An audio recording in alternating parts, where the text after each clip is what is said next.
پر حضور نے فرمایا ہے الاسم ما حاق فی صدرک وکرہت ان یطلع علیہ، گناہ وہ ہے جس سے تمہارے دل میں خلجان پیدا ہو جائے اور تمہیں یہ پسند نہ ہو کہ یہ لوگوں کے علم میں آئے۔ یہ دوسرا ٹکڑا غور کیجیے، گویا کہ انسان کا اجتماعی ضمیر بھی ایک شے ہے، ایک میرا اور آپ کا انفرادی ضمیر ہے، کانشنس میرا اور آپ کا، وہ بھی صحیح حکم لگاتا ہے۔ اگر ایمان کی کوئی ربق ہے اندر تو وہ بھی صحیح فیصلہ کر دیتا ہے کہ کیا اچھا ہے کیا برا ہے۔ ایک اجتماعی کانشسنس ہے اور کلیکٹیو کانشنس ہے انسان کا، نوع انسانی کا اجتماعی ضمیر۔ قرآن اس کو بھی سند دے رہا ہے، کیونکہ اگر آپ نے کوئی ایسا عمل کیا ہے جو آپ نہیں چاہتے کہ لوگوں کے علم میں آئے تو یہ گناہ ہے، یہ گویا کہ اس کا معیار ہو گیا۔ الاسم ما حاق فی صدرک، گناہ یہ ہے کہ تمہارے اپنے دل میں تو اس سے خلجان پیدا ہو جائے۔ نمبر ایک، یہ تو وہ ہو گیا انفرادی کانشنس، مائی کانشنس از بائٹنگ می، یہ تو وہ ہو گیا۔ اور نمبر دو یہ وَكَرِهْتَ أَن يُطَّلَعَ عَلَيْهِ، اور تم پسند نہ کرو اسے کہ لوگوں کے علم میں آئے یہ بات۔ یہ گویا کہ اجتماعی ضمیر کی بات ہو گئی کہ نوع انسانی کا اجتماعی ضمیر جو ہے وہ بھی صحیح فیصلے کرتا ہے۔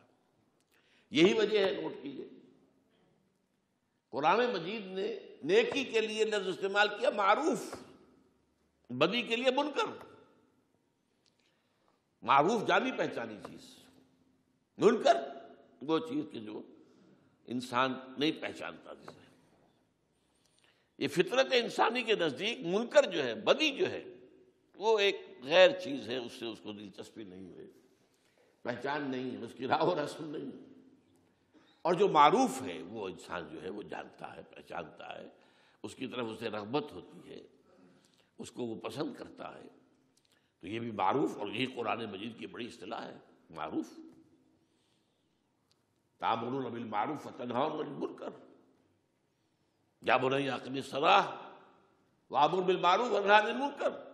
معروف یہ نہیں ہے کہ لمبی فہرست دے دی گئی 2000 چیزوں کی یہ برائی ہے اور یہ 1000 چیزوں کی فہرست دے دی گئی یہ اچھائی ہے۔ اجتماعی ضمیر جو ہے انسان کا، الہمہا فجورہا تقواہا، اللہ نے انسانی ضمیر کے اندر فجور اور تقوی کا علم ودیت کر دی الہامی طور پر۔